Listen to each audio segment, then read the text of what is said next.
Bismillahirrahmanirrahim. Assalamualaikum warahmatullahi wabarakatuh. Innal hamdalillah nahmaduhu wa nasta'inuhu wa nastaghfiruh wa na'udzu billahi min shururi anfusina wa min sayyiati a'malina. May yahdihillahu fala mudilla lahu wa may yudlilhu fala hadiyalah. Asyhadu an la ilaha illallah wahdahu la syarikalah wa asyhadu anna Muhammadan abduhu wa rasuluh. Qala Allah ta'ala ya ayyuhalladzina amanu taqullaha haqqa tuqatih wa la tamutunna illa wa antum muslimun. Allahumma salli ala Muhammad wa ala alihi wa sahbihi wa man tabi'ahum bi ihsanin ila yaumiddin. Amma ba'd. Alhamdulillah, segala puji syukur kita panjatkan nikmat yang bertubi-tubi Allah berikan kepada kita. Banyak apa banyak banget, Bang? Banyak. Banyak banget apa banyak? Banyak banget. Kebanyakan katanya. Banyak nikmat yang Allah berikan kepada kita yang seharusnya kita syukuri. Dan bentuk syukurnya adalah selalu berusaha dalam ketaatan, selalu berusaha mengerjakan amal soleh, dari amal soleh satu ke yang berikutnya. Karena maaf, kalau waktu kita nggak isi buat amal soleh, minimal diisi buat hal yang nggak guna. Ya, kalau kita nggak isi buat amal soleh, hal yang nggak guna. Kalau nggak hal yang nggak guna, maksiat jatuhnya. Buka HP, ya, cari yang lucu-lucu, di scroll tuh, sampai kapalan jempolnya tuh. HP-nya sampai bosen lihat dia. Kenapa sih dilihatin terus, kata dia. Oleh karena itu, ketika Allah masih gerakan kaki kita hadir di rumah Allah, bukan hanya untuk sholat berjamaah, tapi kita menuntut ilmu, ini nikmat yang luar biasa yang harusnya kita syukuri. Karena ada orang-orang yang di luar sana, ketika diajak ke kajian, apa jawabnya, Pak? Udah, tadi pagi baca Quran. Dipikir kajian cuma baca Quran. Tapi di sini bagaimana kita mengenal Allah lebih jauh. Semakin seseorang mengenal Allah, semakin takut. Allah katakan innama yakhsyallaha min ibadihil ulama. Sesungguhnya orang yang paling takut kepada Allah para ulama. Siapa ulama? Nunggu beralim dulu, nunggu jadi orang ulama dulu, hafal Quran. Bukan. Ulama itu jamak dari alim, orang berilmu. Dan ana yakin, Masya Allah nih, wajah-wajahnya orang penuh ilmu nih, bercahaya semua, Masya Allah. Ketika kalian sudah memiliki ilmu, yang kajian demi majelis ilmu kalian hadiri, seharusnya membuat tambah takut kepada Allah. Dan samratul ilm al-amal, buah dari ilmu itu beramal, bukan sekedar sebagai teori yang numpuk di kepala kita, tapi bagaimana teori-teori itu kita jalankan dalam kehidupan kita sehari-hari. Pembahasan kita pada maghrib penuh keberkahan ini mengenai konsep keluarga Islami. Karena jujur, kalau kita lihat data statistik agak menyedihkan. Kasus perceraian di Indonesia, kita lihat dari Biro Pusat Statistik, Direktorat Jenderal Badan Peradilan Agama Mahkamah Agung, tahun 2020 291.677 kasus. 2021 447.000 sekian. 2022 516.000. Bayangkan, hampir setengah juta kasus perceraian. Apalagi Pertamax naik, ya, dolar naik. Ini bisa memicu nih perceraian-perceraian bagi orang-orang yang kurang tauhidnya, kurang bersandar kepada Allah Subhanahu wa taala. Dan kita lihat juga di luaran ada keluarga-keluarga yang sepertinya harmonis, tapi ketika di meja makan di resto, makan di warung, suaminya lihat TikTok orang mancing, ya Pak ya. Istrinya toko online, lihat HP. anaknya megang tablet. Semua memang makan sama-sama satu meja, tapi mulut kekunci, tidak ada bicara apapun. Yang terdengar hanya lentingan bunyi sendok, garpu, piring. Tidak ada kehangatan keluarga, di mana istri bercerita, anak minta ini, ayah bercerita, bersenda gurau bersama. Yang ada semua terpatri dengan layar HP-nya masing-masing. Apa itu esensi keluarga Islam? Apakah seperti itu? Karena maaf, sebagian dari mereka notabene orang Islam. Apakah cuma sekedar hidup bareng, saling mengeksploitasi kebutuhannya terhadap pasangannya? Suami butuh hubungan, maka dia menikah. Istri butuh dapat uang, maka dia punya suami. Anak-anak butuh uang dari bapaknya, maka dia jadi anaknya. Bukan cuma sekedar itu. Oleh karena itu kita harus paham nih, bagaimana konsep keluarga Islam yang sebenarnya. Ana di STD 4 tahun Pak belajar keluarga, hukum keluarga Islam. Dari semester 1 setiap hari pembahasannya, kalau nggak tauhid, fikih, ya keluarga Islam. Dari mahar, dari semua. Oleh karena itu ya maaf, kadang ketika kita mau nikah, kan di KUA ada pelatihan biasanya ya Pak ya. Berapa hari? Ada yang tahu nggak? Yang udah lama nikah biasanya lupa nih. Dulu nggak ada tat, boro-boro katanya. Ada yang 3 hari, ada yang sepekan. Jadi calon mempelainya didatangkan, suruh datang, suruh belajar. Jadi menikah itu berdasarkan ilmu. Karena ada orang-orang yang menikah karena apa? Karena cinta. Karena udah keburu suka tanpa ilmunya. Padahal Imam Bukhari dalam kitabnya menuliskan salah satu bab, al-ilmu qabla al-qawli wal amal. Berilmu sebelum berkata dan berbuat. Menikah bukankah terdiri dari perkataan dan perbuatan? Tapi ada orang-orang yang berani menikah tanpa ilmu nih. Jalanin aja Ustaz, gimana nantinya, subhanallah. Oleh karena itu, angka perceraian tadi seharusnya membuat kita ingin mempelajari lebih baik. Bagi yang sudah menikah, mau menikah atau mau menikah lagi, harus belajar, iya kan? Nggak bisa cuma model nekat Ustaz. Yang penting udah setuju. Ada bab-babnya tuh yang kadang maaf terlewatkan oleh kita.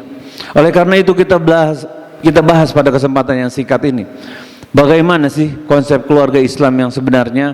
Sebelumnya kita lihat bagaimana definisi keluarga versi jahiliyah. Wanita, nggak usah jahiliyah dulu deh, Yunani, Romawi, bangsa Yunani dan Romawi, wanita ini sebagai barang bersama Pak, seperti tanah, air digunakan bersama, dihinakan wanita tuh. Di kalangan orang jahiliyah, keluarga dibangun atas kezoliman, kesewenang-wenangan. Semua apa-apa lelaki yang pegang kendali. Kalau misalnya suaminya meninggal dunia, anak-anaknya bebas nentuin. Itu istrinya atau ibunya mau nikah sama siapa, dia yang nentukan. Berhak mengaturnya, berhak melarangnya untuk menikah. Bahkan bukan cuma itu. Kalau wanita di masa jahiliyah, kalau suaminya meninggal, masa idah berapa hari? 4 bulan berapa? 4 bulan 10 hari. Itu si istrinya ya yang sedang sedih nih, disuruh tinggal di tenda Pak, di luar, nggak boleh mandi, nggak boleh apa. Bayangkan, wanita dihinakan seperti itu, nggak berhak dapat warisan, bahkan maaf, anak perempuan diapakan di masa jahiliyah? Dikubur hidup-hidup tuh, malu. Oleh karena itu ketika turun Allah berikan syariat Islam ini kepada kita, dihapus semua. kewenang-wenangan dihilangkan, wanita dimuliakan dan dilindungi. Bahkan anak yang baru lahir memiliki hak untuk disusui 2 tahun, Pak, bayangkan. Ini haknya si anak. Ketika ini haknya si anak, jadi kewajiban nggak buat orang tuanya? Kewajiban nggak? Kewajiban. Dan jika melakukannya melanggarnya tanpa uzur, dosa nggak? Dosa. Ada kan orang tua di luar sana, di sini nggak ada. Ibu-ibu yang sibuk memilih bekerja dan anaknya yang baru lahir diberi susu apa, Pak? Apa mereknya? Nah itu. Dulu Sustagen dulu. Promina ya. Itu. Tampak kerja wanita uzur nggak kalau suaminya kerja? Uzur nggak? Kalau suaminya nyari nafkah, ngasih nafkah kepada anak-anaknya dan istrinya ini pergi bekerja, uzur nggak? Bukan. Tugas si istri apa prioritasnya? Mengurus rumah tangga di rumah, bukan tugas keluar nih cari nafkah.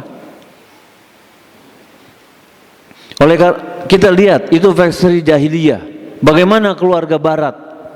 Keluarga barat kita tahu nggak ada pernikahan yang sah. Sama-sama yang penting suka, jalanlah mereka. Selama hawa nafsunya masih ada, mereka jalani kehidupan pernikahan mereka. Jadi jangan kaget kalau banyak anak-anak yang nggak jelas nih, bapaknya siapa, ibunya siapa. Yang sah aja masalah, apalagi orang tua yang nggak bisa ngatur anak-anaknya, kehidupan orang barat. Apa hasilnya dari pernikahan mereka?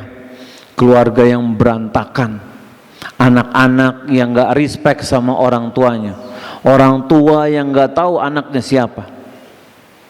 Belum lagi dengan LGBT, ya Pak ya, nggak laki nggak perempuan, subhanallah. Nggak ada dalam sejarah Allah menciptakan seperti itu. Min dzakarin au untha, cuma 2 jenis nih yang Allah ciptakan, laki-laki atau perempuan. Ketika ada yang ingin di tengah-tengah, ini melenceng dari fitrah. Apalagi masuk ke dalam akademik mereka, sekolah mereka, kurikulum sekolah mereka, mau di buku-buku mereka atau di guru-guru mereka yang mengajarkan di sekolahnya. Kesimpulannya, tatanan keluarga dalam ajaran sebelum Islam atau bukan agama Islam berantakan. Tatanan keluarga sebelum Islam atau bukan Islam berantakan. Dan agama Islam menetapkan, mengkokohkan, melindungi keluarga dan menjaga bagaimana tetap lurus. Dan setiap anggota keluarga memiliki peran masing-masing yang harus sama saling mendukung, koordinasi, saling support. Dan alhamdulillah, ketika Allah lahirkan kita beragama Islam, tugas kita tidak mencari lagi agama yang lain. Tugas kita tinggal belajar, tinggal mengamalkan. Beda sama saudara-saudara kita yang mu'alaf, Pak ya. Mereka harus keliling cari tahu dulu. Alhamdulillah kita udah jadi orang Islam dari lahir. Tugas kita terus belajar dan mengamalkan. Contoh, dalam syariat Islam, seorang suami diperintahkan untuk memuliakan istrinya. Dalam hadis riwayat Tirmidzi, Rasulullah SAW mengatakan, khairukum li ahli. Yang paling terbaik dari kalian adalah mereka yang baik kepada keluarganya. Wa ana khairukum li ahli. Rasulullah SAW mengatakan, dan aku yang paling terbaik sama keluargaku. Bahkan bila istrinya tuh ya tidak mau berbuat baik kepada suaminya, tetap diperintahkan untuk berbuat baik dia. dianjurkan, diperintahkan. Oleh karena itu ketika kita nih jadi kepala keluarga, ya, kita harus selalu berusaha menjadi orang yang terbaik kepada istri dan anak-anak kita. Oleh karena itu ketika kita belajar bagaimana konsep keluarga Islam ini sangat penting. Karena ketika hak seorang suami ini akan menjadi kewajiban siapa? Istri. Ketika sesuatu adalah haknya istri, maka dia akan menjadi kewajiban suami. Dan masing-masing mempunyai peran masing-masing, Pak. Dan insya Allah ketika kita dilahirkan menjadi anak, ya kan, pasti kita punya orang tua. Insya Allah Allah takdirkan kita menikah.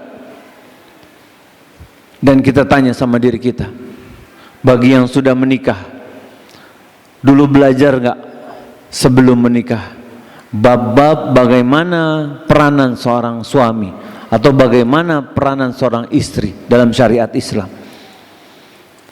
Karena ketika perkara ibadah kita nggak mau belajar, akhirnya kita cuma terobos, dan ini bahaya. Dalam bab dunia aja ya, kita mau jadi dokter contohnya Pak ya, perlu belajar tuh Pak 10 tahun bahkan. Kalau kita mau praktek, kita kuliah 20 tahun, kemudian kuliah umur 20, ambil kedokteran 10 tahun, umur 30, baru bisa jadi dokter umur 30. Praktek katakanlah 30 tahun. Jadi kita praktek cuma 30 tahun untuk ilmu dunia. Perlu begadang, perlu ngerjain tugas, perlu mati-matian kita belajar tuh. Cuma buat yang masanya cuma 30 tahun dalam hidup kita. Lalu untuk jabatan yang jauh lebih lama dari itu. Iya, ada yang sudah jadi suami berapa tahun Pak? Ada yang 40 ada? Ada. 50 ada? Ada. 70 ada. Yang lebih lama ada, jelas lebih butuh ilmu. Dan bukan cuma itu, kalau di dunia ya cuma buat di dunia. Tapi kalau kita belajar bagaimana seorang suami menurut syariat Islam, akan ada ganjarannya di dunia dan di akhirat. Oleh karena itu kita harus belajar nih, karena ini adalah posisi yang paling menentukan seseorang, apakah dia masuk ke surga atau nerakanya Allah. Bisa membuat dia menjadi anak yang berbakti kepada orang tuanya dengan dia berbuat baik kepada kedua orang tuanya, dan bisa menyebabkan dia masuk neraka, nauzubillah, jika dia durhaka kepada orang tuanya. Dalam hadis riwayat Muslim, an Abi Hurairah radhiyallahu anhu qala Rasulullah sallallahu alaihi wasallam, ragima anfu thumma ragima anfu thumma ragima anfu. Celaka, sungguh celaka, sungguh celaka, sampai 3 kali Pak dikatakan. Kilamannya Rasulullah, sahabat bertanya, siapa yang celaka nih Rasulullah? Qala man adraka walidayhi indal khibari ahadihima ahaduma au kilahuma. Jika mereka ada orang yang mendapatkan orang tuanya, salah satunya atau dua-duanya sudah usia lanjut, semalam yadkhulul jannah, kemudian dia enggak masuk ke dalam surganya Allah. Lam yadkhul jannah, enggak masuk ke dalam surganya Allah. Bahkan dalam hadis lain dikatakan al walidu awsatu abwabil jannah, orang tua itu pintu surga paling tengah. Maka kalau pintu surga, kalau paling tengah biasanya apa sih Pak? Seharusnya apa kalau paling tengah tuh? Kalau pintu-pintu paling besar, paling bagus, ya kan? Orang tua nih. Jadi dalam keluarga kita akan menjadi anak, kita akan menjadi orang tua, dan semua itu ada peran-perannya masing-masing. Keluarga bukan hanya tentang bagaimana seorang suami, bagaimana seorang istri, tapi bagaimana dia berfungsi sebagai orang tua atau dia berfungsi sebagai anak juga. Oleh karena itu adalah hal-hal yang harus kita pahami. Dan bagaimana definisi keluarga dalam Islam? Ulama mengatakan, menggambarkan keluarga adalah unit sel sosial terkecil. Unit sel sosial terkecil, di mana setiap anggota keluarga memiliki tanggung jawab dan peran yang saling melengkapi. Jadi keluarga ini unit sel sosial terkecil. Nanti keluarga berkumpul jadi RT, nanti berkumpul jadi RW, jadi lebih besar lagi, jadi umat akhirnya. Paling terkecil itu adalah keluarga. Dan di dalam keluarga pentingnya kasih sayang, pentingnya dukungan emosional, pentingnya pendidikan moral, yang akhirnya semua akan membentuk masyarakat dan peradaban Islam. Dan Islam menjaga keluarga, kehormatan keluarga, menjaga kesuciannya, menjaga nasabnya. Oleh karena itu dilarang ikhtilat, ya kan? Dilarang zina. Ini demi menjaga apa? Menjaga keluarga. Bukan sembarangan. Dan setiap individu di dalam keluarga ini memiliki peranan penting.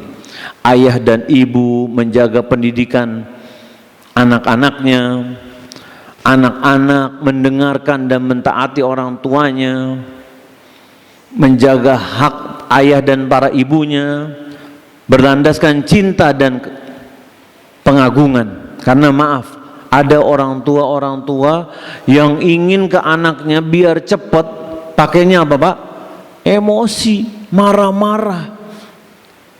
Jadi anaknya melakukan sesuatu bukan karena cinta, bukan karena hormat sama orang tuanya, tapi karena takut. Dan ketika emosi yang terus dilontarkan, ayo cepat kamu ini, marah terus, akhirnya anak ini terbiasa Pak mendengar itu. Dan ketika terbiasa, nggak diacuhkan sama dia, dia cuma mengerjakan yang penting ayah senang. Padahal di dalamnya dia nggak hormat, dia nggak mengagungkan orang tuanya. Nanti setelah dewasa baru kelihatan tuh bagaimana hubungannya antara anak dan orang tuanya.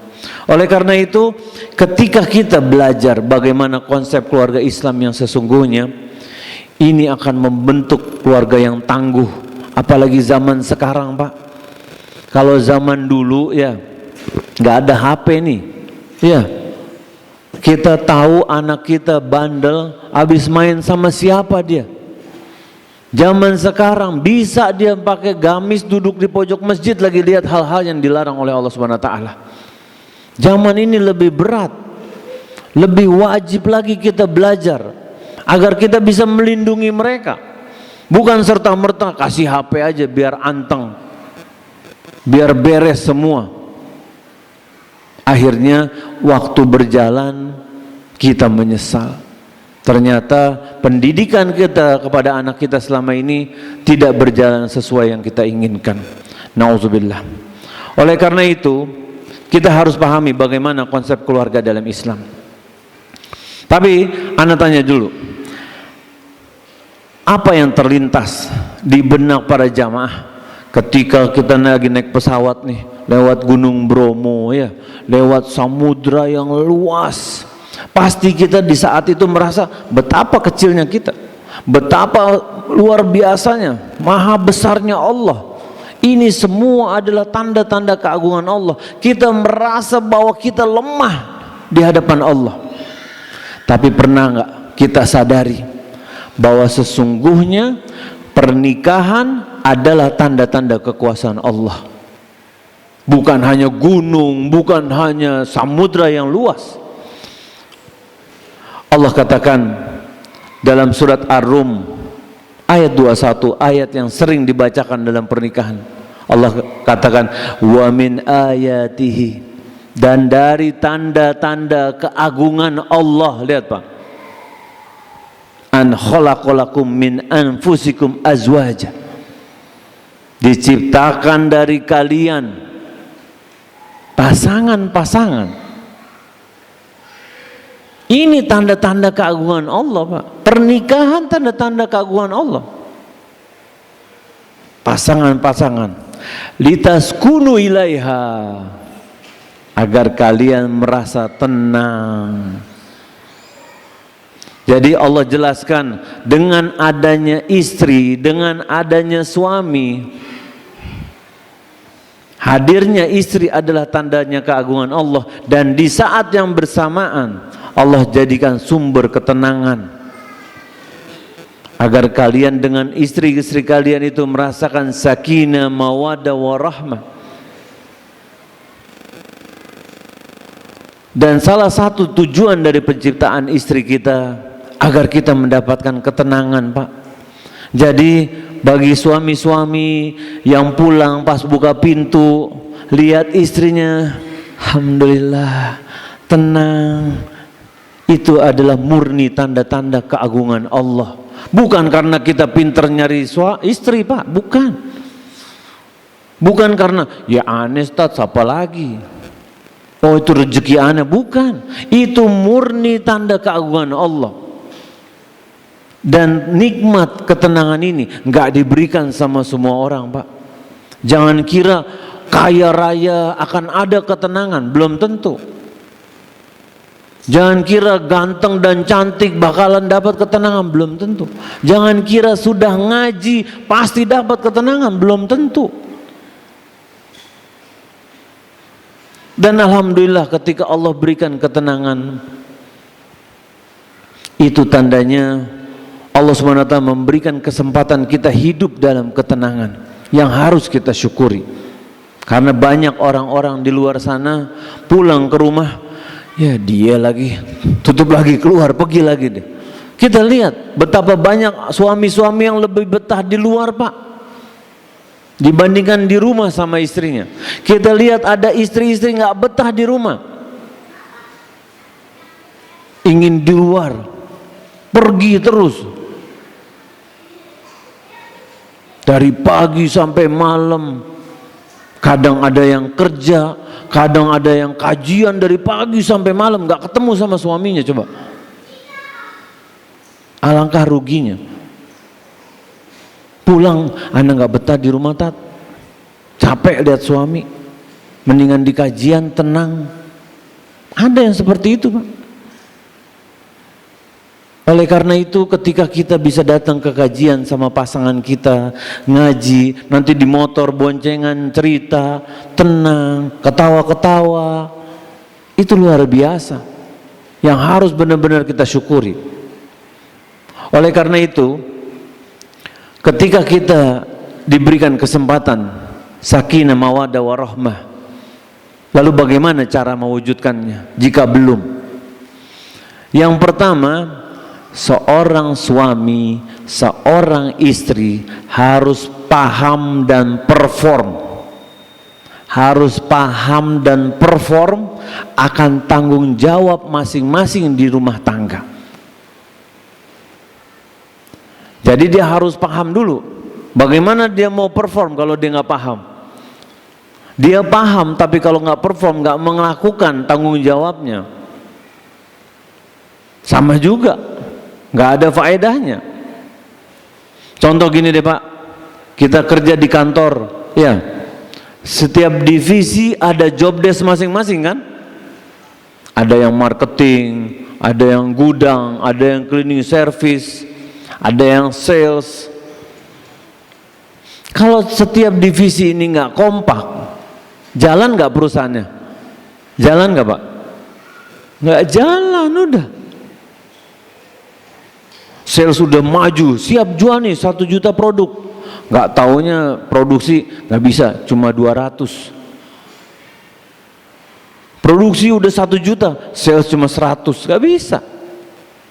Dan alhamdulillah dari 14 abad yang lalu agama Islam telah menjelaskan, membeberkan apa saja hak atau kewajiban bagi seorang suami atau seorang istri.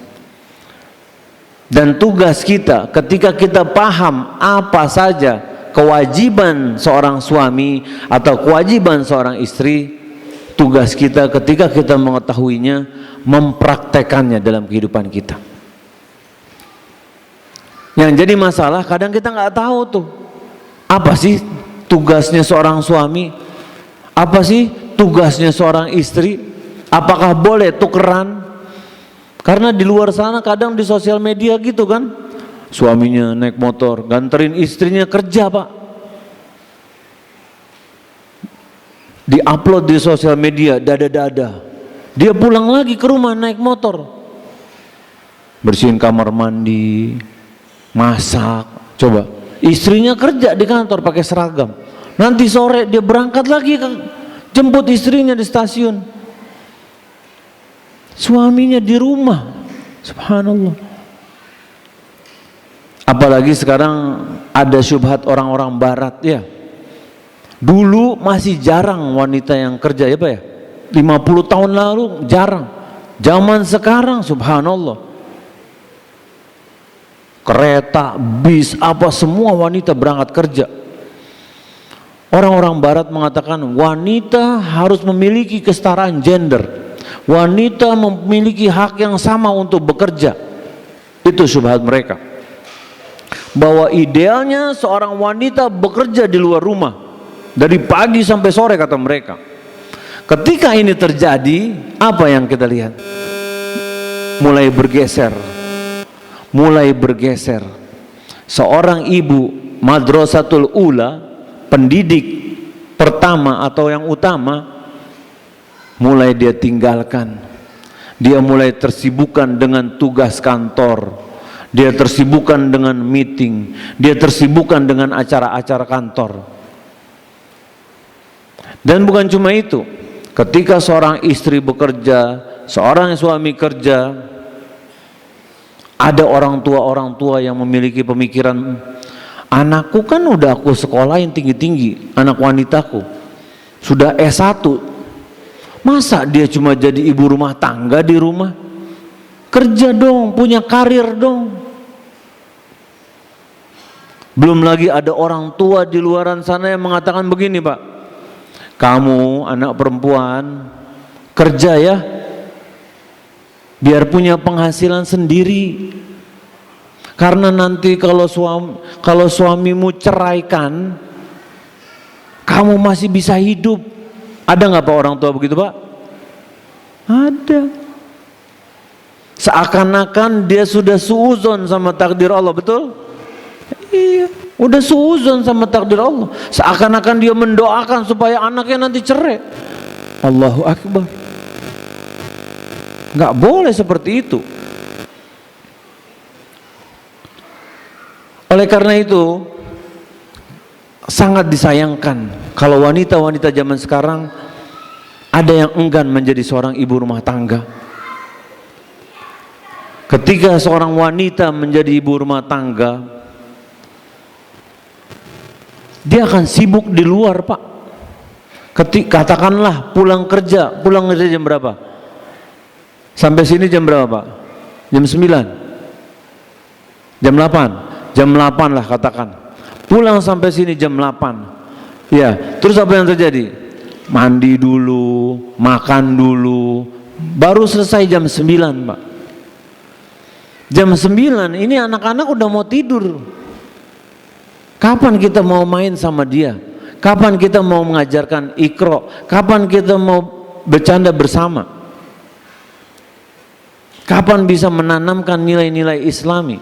Kapan bisa mengajarkan akhlak kepada anak-anak kita?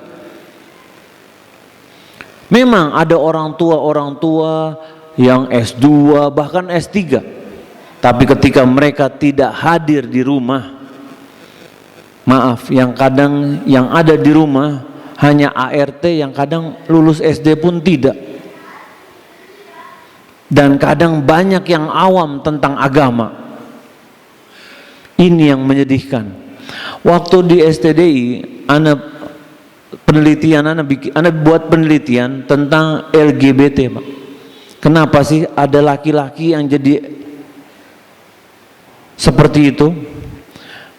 Dan dari data yang Anda temukan, Indonesia ini sudah darurat fatherless. Fatherless ini nggak ada figur ayah. Dan bukan cuma figur ayah, figur ibu juga udah nggak ada nih. Karena apa? Ayahnya nggak pulang-pulang, kerja terus, ketemunya cuma kalau weekend. Ibunya juga kerja, anaknya bingung nih mencari contoh teladan sama siapa.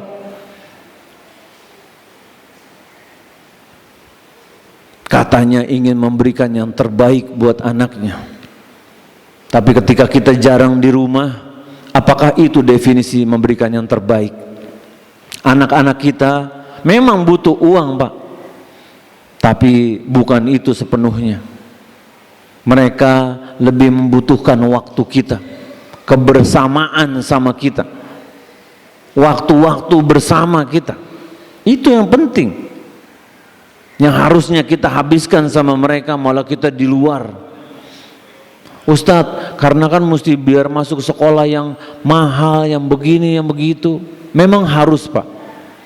Memang ada jaminan di sekolah mahal akan membuat dia menjadi seorang yang bertakwa. Ada jaminan nggak? Nggak ada. Orang-orang dulu Masya Allah, Pak, orang tuanya ngajarin baca Al-Fatihah, ngajarin syahadat, ngajarin sholawat. Bayangkan, anaknya berapa kali ketika dia sudah balik baca syahadat, baca Al-Fatihah, ya kan? Itu dia alirkan kepada guru-guru TPA, dia alirkan pahalanya kepada, harusnya orang tuanya tuh yang ngajarkan. Kita harus sadar, ketika kita menjadi orang tua, tugas kita bukan hanya memberikan nafkah, tapi Allah jelaskan, ya ayyuhalladzina amanu qu anfusakum wa ahlikum naro. Wahai orang-orang beriman, jagalah dirimu dan keluargamu dari api neraka. Ana tanya, mana yang lebih sulit? Cari nafkah atau mencegah diri kita dan keluarga kita dari api neraka? Mana yang lebih sulit, Pak? Api neraka. Rezeki udah Allah tetapkan, usaha tetap, yang suami tetap kerja keras. Karena kita bukan CEO yang sedang menyamar, memang bukan. Tetap kita kerja keras. Tapi kita harus paham, ketika kita menggadaikan waktu kita untuk bekerja, itu ada komitmen bagaimana kita mendidik anak-anak kita. Capek. Karena anak bukan cuma sekedar nikmat, tapi anak adalah amanah yang akan ada pertanggungjawabannya di sisi Allah. Yauma yaqumun nasu lirabbil alamin. Hari kita berdiri semua di hadapan Allah, dipertanyakan semua yang kita kerjakan. Oleh karena itu kita harus benar-benar serius nih, berusaha agar kita punya hujah nanti di akhirat. Ya Allah, aku sudah berusaha mengajarkan begini semampuku. Jangan sampai kita hujahnya cuma, iya ana lalai, ana sibuk kerja nih, ana nggak meluangkan waktu ana untuk mendidik anak-anak ana. Oleh karena itu dalam rumah tangga kita harus paham antara hak dan kewajiban. Hak dan kewajiban selalu terkait, Pak, nggak pernah terpisahkan. Ketika anak katakan tadi, haknya seorang istri akan menjadi kewajiban suami, dan begitu juga sebaliknya. Dan kita diperintahkan untuk menunaikan hak-hak orang-orang yang berada di bawah kita. Dan yang paling utama, kita jangan fokus sama hak kita, Pak, Bu. Kita fokus sama kewajiban kita. Karena kalau kita nggak fokus sama kewajiban kita, kita akan berbuat zalim. Kenapa kita berbuat zalim? Karena haknya orang lain yang seharusnya kita tunaikan. Jangan sampai kita meninggal ada hak orang lain yang belum kita tunaikan, karena itu sangat berbahaya. Dalam surat Abasa ayat 33 sampai 37, fa idza ja'atis sakhah, jika datang suara yang memekakkan. Kapan itu? Hari kiamat. Yauma yafirul mar'u min akhi, hari di mana seseorang berlari dari saudaranya, wa ummihi wa abi, dari ibunya, dari bapaknya, wa sahibatihi wa bani, dari teman-temannya, dari anak-anaknya. Likulli imri'in minhum yaumaizin sya'nu yugnih. Pada hari itu orang-orang masing-masing punya tugas, punya tanggung jawab yang sangat berat urusannya. Ulama mengatakan ini orang-orang lari nih. Ana tanya deh, kita nih ya Pak ya, kalau ada keadaan genting, misalnya ada gempa, ada kebakaran, yang pertama terlintas di kepala kita, apa yang kita selamatkan Pak? Hah? Surat tanah? Enggak. Kunci mobil? Apa dong? Keluarga. Kita kalau ada kunci gempa nih, apa yang terlintas? Pasti kita mikir, mana istri, mana anak, mau anak selamatin semua. Tapi kenapa di hari kiamat, ketika lagi gonjang-ganjing seperti itu, semua lari dari istrinya, lari dari ibunya, lari dari anaknya, lari dari suaminya.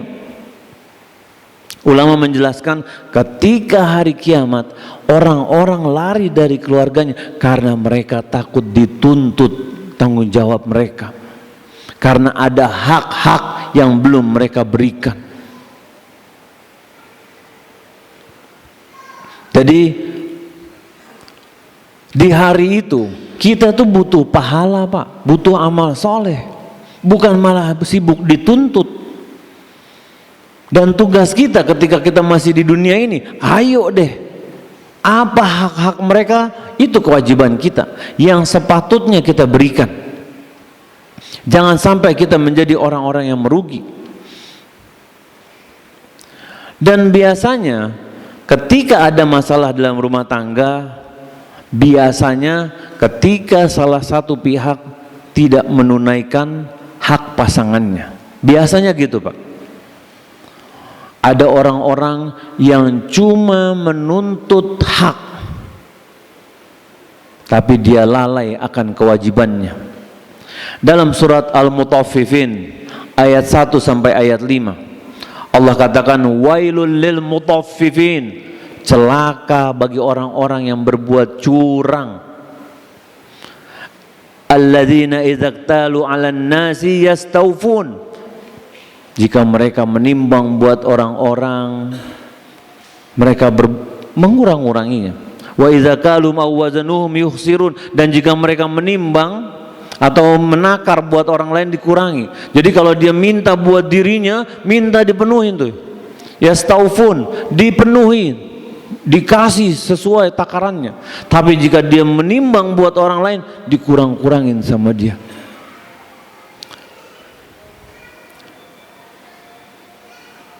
Azan ya? Belum. Nanti bunyi ya Pak ya? Mana?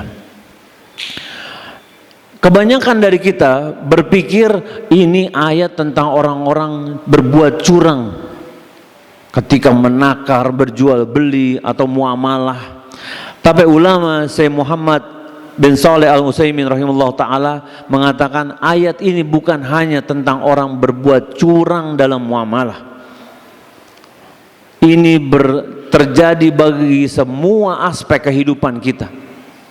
Seorang pemimpin ingin memiliki karyawan yang selalu tepat waktu datang ke kantor, tapi ketika memberikan gajinya telat. Seorang karyawan ingin mendapatkan bonus, ingin ini, ingin itu, tapi ketika dalam bekerja dia kurang-kurangi haknya perusahaan. Begitu juga dalam perkara rumah tangga Pak. Suami minta haknya sama istrinya, tapi kewajibannya dia kepada istrinya tidak dia berikan. Begitu juga sebaliknya. Jadi dalam rumah tangga, silakan tafadhol yang mau azan. Bismillah, kita lanjutkan lagi sedikit. Ada beberapa hak-hak hak seorang suami yang menjadi kewajiban bagi sang istri. Yang pertama adalah kewajiban sang istri untuk taat kepada suaminya. Ini kewajiban. Sesuai Allah katakan dalam surat An-Nisa ayat 34. Ar-rijalu qawwamuna 'alan nisa. Lelaki adalah qawwam. Qawwam itu pemimpin. Istri diperintahkan untuk taat kepada suami selama tidak ada pelanggaran syariat di dalamnya. Zaman sekarang malah terbalik ya Pak ya. Malah banyak suami-suami yang taat sama istri. Aneh sih kepala keluarga Ustaz, tapi istri lehernya yang belok-belokin katanya, subhanallah. Jadi seorang istri harus taat sama suami, tapi tidak boleh dalam hal-hal yang melanggar syariat. Disuruh beli Homer, disuruh melanggar syariat, gak boleh. La ta'ata li mahlukin fi ma'siyatillahi azza wajal. Tidak ada ketaatan kepada makhluk jika melanggar perintah Allah subhanahu wa ta'ala. Yang kedua, kewajiban istri, karena waktunya singkat ini, sebenarnya panjang sebenarnya pembahasannya. Kewajiban istri adalah melayani suami dalam perkara ranjang. Dalam surat Al-Baqarah ayat 223 Allah katakan, nisa'ukum harthul lakum fa'tu harthakum anna syi'tum. Maka datangilah istri kalian selama tidak ada pelanggaran syariat atau dengan cara-cara yang tidak diperbolehkan. Jangan malah ketika diperintahkan istri ini untuk didatangi, istri ini bukan hanya didatangin, malah bahkan diperintahkan sama dia untuk apa? Cari nafkah ini itu. Suaminya duduk manis di rumah, Pak, subhanallah. Oleh karena itu harus tahu, tidak boleh seorang suami mengeksploitasi istrinya secara cara yang melanggar dalam syariat. Kemudian yang ketiga, seorang istri tidak diperbolehkan memasukkan orang ke dalam rumah tanpa izin suaminya. Dalam hadis Bukhari, Rasulullah SAW mengatakan, la yahilu limra'atin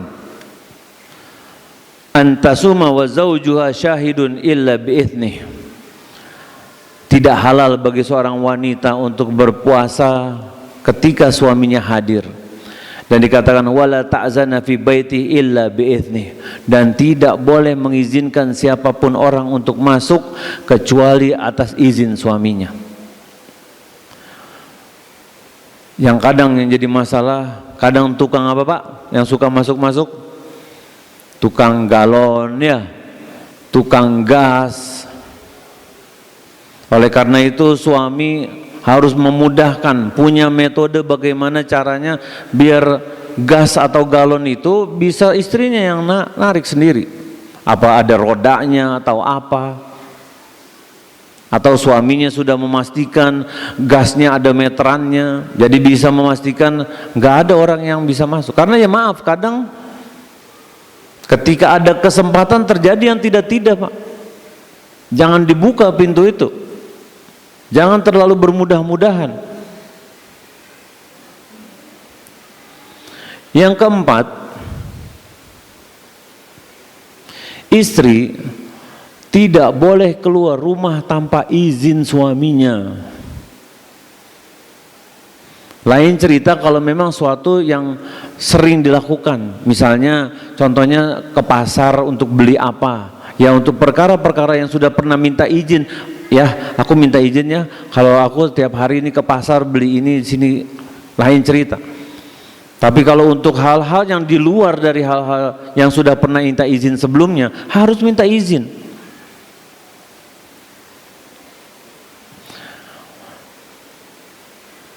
Zaman sekarang minta izin gampang Mbak. Zaman dulu suami udah di kantor, bagaimana mau minta izin tuh? Gak bisa. Aisyah sakit, ingin ke rumah Abu Bakar, susah tuh. Apalagi kalau zaman sahabat itu lagi perang, ya kan? Belum pulang-pulang berbulan-bulan, gak bisa kemana-mana. Zaman sekarang tinggal WA, ya aku ini ya, telepon, udah mudah. Di situ akan bukan cuma sekedar minta izin tuh. Di situ akan ada rasa respect. Suaminya akan merasa dihargai ketika istrinya meminta izin.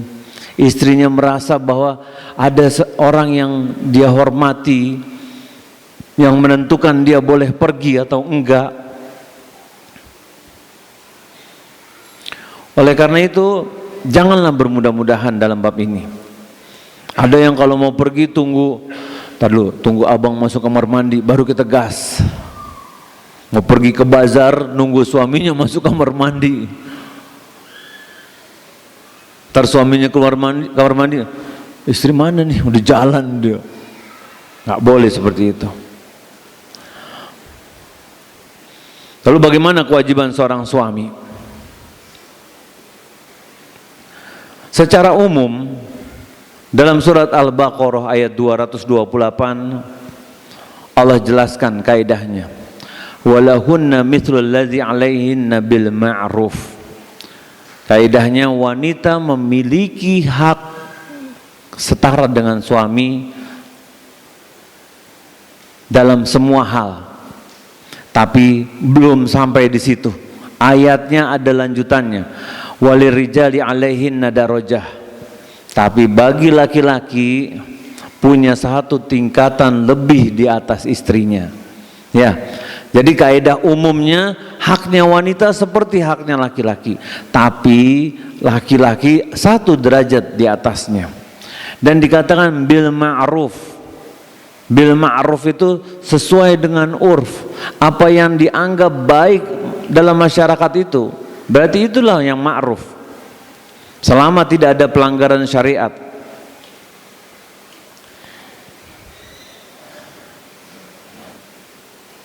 Tolak ukurnya, ya, bagaimana dia memperlakukan istrinya, ya sebagaimana dia memperlakukan dirinya. Jika kita punya satu permintaan kepada istri, kita anggap istri pun juga punya permintaan yang sama seperti kita. Ibnu Abbas radhiyallahu anhu mengatakan, sesungguhnya aku berhias diri untuk istriku sebagaimana ia menghiasi untukku. Lihat Pak, Ibnu Abbas radhiyallahu anhu. Nah ini Pak, buat bapak-bapak ya yang ingin istrinya seksi, cantik, ingin enak dipandang, sering minta sama istrinya biar olahraga, biar jaga makan. Kita laki-laki juga harus gitu.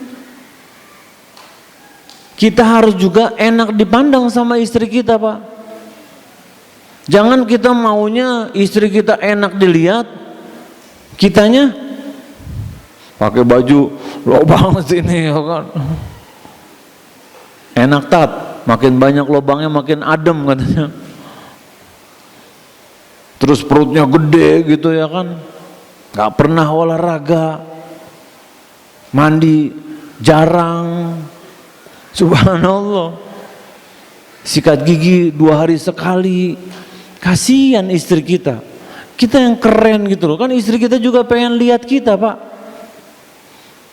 Jangan pengen istrinya kelihatan cantik, seksi ini, kitanya gak mau. Wangi pun tidak. Harus perlakukan yang sama.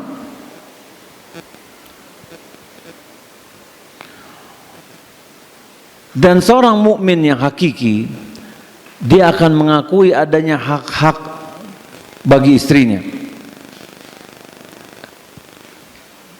Ala inna lakum ala nisaikum haqqan wali nisaikum alaikum haqqan. Sesungguhnya kalian harus tahu, istri-istri kalian memiliki hak atas kalian, dan kalian juga memiliki hak atas istri-istri kalian. Dan seorang suami atau seorang istri, dia akan fokus sama kewajibannya.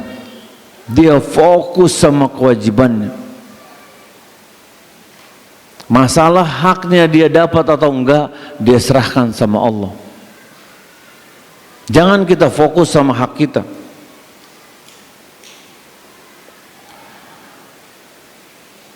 Dan ini yang harus menjadi perhatian kita. Karena ada orang-orang di luar sana yang ketika suaminya Mah, mana makan, mana ini, mana itu. Padahal nggak ngasih uang belanja. Dia sibuk minta haknya sama istrinya, tapi kewajibannya dia lupa. Seorang istri juga gitu.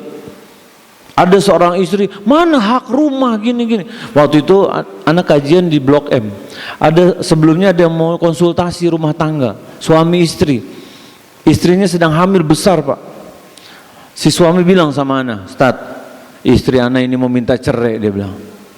Anak tanya sama istrinya, "Apa benar?" "Iya, mau minta cerai." "Kenapa mau minta cerai?" "Iya, Ustaz, aku ini minta hak rumah, Ustaz. Belum dikasih rumah." "Bener Mas, belum." "Iya Ustaz, sekarang masih ngontrak, alhamdulillah." "Lah kan alhamdulillah ada kontrakan," anak bilang. Kata istrinya, "Aku pengen rumah sendiri Ustaz, nggak gabung sama ibu mertua." Anak tanya lagi sama suami, "Apa benar tinggal sama ibu?" "Benar Ustaz." "Kenapa tinggal sama ibu mertua?" "Ya sama ibu sendiri," kan ibunya si suami. Si suami bilang gini, "Ya anak tuh pengen Ustaz ngontrakin rumah buat si ibu, dekat rumah anak juga. Tapi qadarullah duitnya belum cukup Ustaz. Sekarang ini cukupnya buat hidup sehari-hari, buat hidup si ibu, sama nabung nih nanti buat calon bayi. Karena kan buat melahirkan dan yang lain-lainnya," kata dia. Anak tanya sama istri, "Anti tega nih, ibu mertua mau disuruh tinggal di jalanan." Ya kan dia pengen tinggal sendiri. Kalau dia pengen tinggal sendiri nggak ada ibu mertua, ibu mertuanya mau suruh tinggal mana Pak? Nggak ada yang nampung nih. Coba, harusnya kan bersabar dulu, sabar dulu. Dan dia pikir nanti kalau cerai dia akan bisa nanti kerja, membiayai anaknya yang di dalam perut sendiri. Dikira enak hidup jadi janda. Subhanallah, ini bukan cuma buat dia, nanti calon bayinya juga bagaimana? Akan hidup tanpa ayah kandungnya. Semudah itu ingin ngomong cerai, subhanallah. Alhamdulillah membatalkan niatnya. Walaupun memang talak di tangannya laki. Dan ini hikmah kenapa talak di tangan laki-laki, Pak. Kalau di tangan perempuan udah cerai berapa kali tuh. Bentar-bentar cerai, bentar-bentar cerai. Karena laki-laki ini lebih logika. Jangan ikut perasaan. Kalau laki-laki lebih sibuk sama perasaan, lebih mirip ke perempuan tuh. Dan jangan jadi laki-laki yang bermudah-mudahan mengucapkan cerai, Pak. Mau ngetik, mau ngomong langsung, mau lewat orang.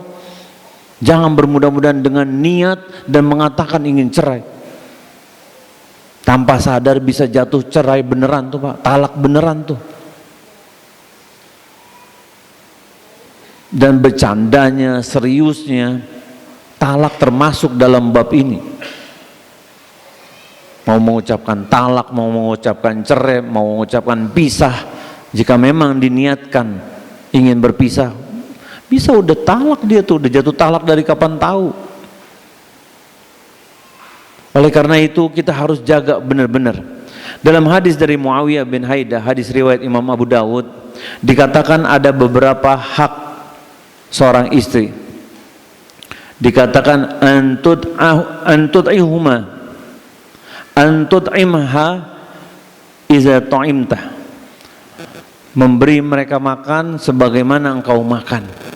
Jadi kalau kita makan, berikan yang sama dengan yang mereka makan juga. Jangan kita makan pakai ayam, dia kita kasih tempe. Kita pergi makan-makan sama teman-teman ya, makan enak-enak, buffet. Ya pulang bawalah apa yang dibungkus atau beli deh. Bisa kita ceritain, "Oh tadi prasmanan makanan dari sini sampai sono." Terus mana? Nggak ada, cerita doang.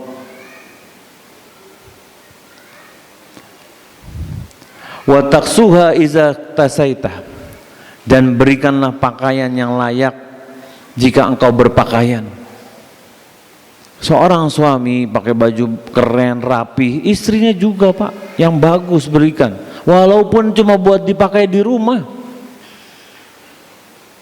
Mereka juga punya hak itu. Jangan mentang-mentang, perempuan kan item-item nikop doang. Mereka lebih paham, Pak. Pakaian itu lebih paham mereka daripada kita. Ada yang natural fabric, ada yang ini, kita kan nggak tahu kan. Ada yang merek ini, ada yang merek itu. Pre-love aja dikejar. Mereka wanita memang tuh pengen terlihat memang. Nah, di rumah belikan yang bagus-bagus, Pak. Mereka ingin terlihat baik. Dan lanjutan hadis ini dikatakan wala tadribil wajhi. Kalau memukul jangan pernah memukul wajahnya. Kita seorang laki-laki nggak boleh memukul wanita. Dan lebih terlarang lagi memukul wajah. Dan kalau memukul itu dengan niat tarbiyah, bukan untuk menyakiti. Laki-laki itu yang kuat itu bukan laki-laki yang mampu gulet, tapi yang bisa menahan amarahnya. Indal ghadab, ketika lagi marah dia bisa nahan tuh marahnya. Karena angka KDRT di Indonesia juga luar biasa, Pak. Bagaimana laki-laki sama wanita beda tenaganya, Pak. Wanita lemah. Janganlah jadi laki-laki yang bermudah-mudahan memukul, ringan tangan. Kalau suka memberi sih oke, tapi kalau memukul ya janganlah. Ketika kita mengaku umat Rasulullah SAW, ada cerita Rasulullah SAW memukul istrinya. Bahkan bantuin pekerjaan rumah tuh, jahit baju tuh Rasulullah SAW. Kita kapan terakhir jahit baju, Pak? Hah? Kapan terakhir jahit baju?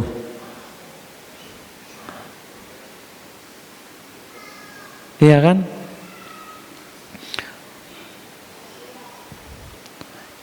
Dan sahabat yang bertanya kepada Rasulullah SAW, apa sih hak-haknya wanita nih yang harus kita penuhi? Ini menunjukkan bahwa mereka tuh concern, peduli bagaimana mereka memperhatikan istri-istri mereka. Oleh karena itu hal-hal yang ini jangan sampai kita lewatkan. Dan yang paling penting sebagai terakhir penutup adalah kewajiban seorang suami untuk memberikan nafkah kepada istrinya. Ini yang mulai luntur zaman sekarang. Ketika istri mulai kerja dipikir ya udah uang kerjaan dia buat dia, ya hidup dia buat dia. Sedangkan uang kita ya buat kita sendiri. Padahal Allah katakan dalam surat Al-Baqarah surat At-Tolaq ayat 7. Liyunfiqu dzu sa'atin min sa'atihi wa man qadira 'alaihi rizquhu falyunfiqu mimma atahu Allah. Maka diperintahkan kita memberikan nafkah sesuai kemampuan kita. Dan ketika rezeki kita berkurang ya, atau lagi seret lah istilahnya, maka nafkahkan mereka sesuai dengan apa yang kita mampu. Jadi di saat punya, di saat gak punya, tetap ngasih nafkah, Pak. Katakanlah jumlahnya berubah, ya disesuaikan. Taraf hidup juga disesuaikan. Boleh nggak diturunin? Taraf hidup boleh nggak diturunin? Boleh, nggak usah maksain, Pak. Nggak apa-apa. Dan istri juga yang soleha akan tahu dia, oh alhamdulillah lagi susah nih suami ini. Nggak apa-apa deh, aku atur-atur bagaimana caranya biar itu. Jadi ketika kita ke kajian ya, kita terus pulang ada makanan yang kita bisa beli, itu juga pahala, Pak.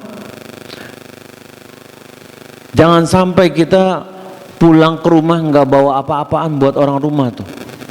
Dalam hadis Muslim Rasulullah SAW mengatakan, dinarun anfaqtahu fi sabilillah wa dinarun anfaqtahu fi raqabah wa dinarun tasaddaqta bihi ala miskin wa dinarun anfaqtahu ala ahlika a'zamuha ajran allazi anfaqtahu ala ahlik.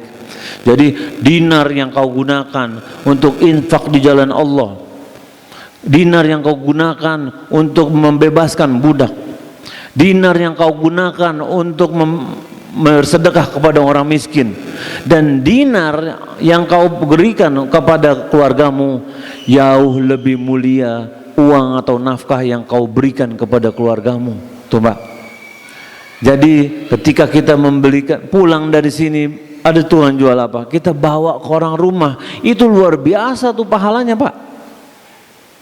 Jangan kira sepele nih. Fisabilillah kalah, ya kan? Membebaskan budak kalah, kasih ke orang miskin kalah tuh.